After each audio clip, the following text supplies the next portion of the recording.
Okay flip பண்ணிக்கோ.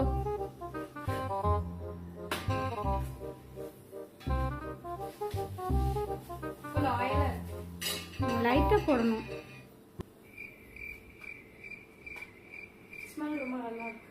Smell நல்லா இருக்கா? உனக்கு தான் ஸ்மெல் பிடிக்காதே. பயிறுனா நாத்தடிக்கும், சப்பாத்தினா நாத்தடிக்காத உனக்கு. சப்பாத்திக்கு என்ன ஸ்மெல் வச்சிருக்க நீ? இத டிஸ்கிரைப் பண்ணு. To smell. டோ ஸ்மெல் அது என்னதுமா டோ ஸ்மெல்? மாவு in English you call it dough. மாவுக்கு இங்கிலீஷ்ல கால்ட் இன் டோவா? Yeah, dough. Called na?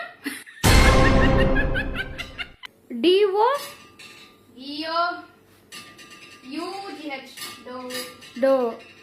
மம்மிக்கு எதுவும் தெரியாதுன்னு மம்மியை ஏமாத்திக்க குட்டி. மம்மி இப்ப ChatGPT கிட்ட கேப்ப, நீ மாத்திரம் மம்மி வாய்ஸ் அட்டர் வச்சுக்க, அவ்வளவுதான்.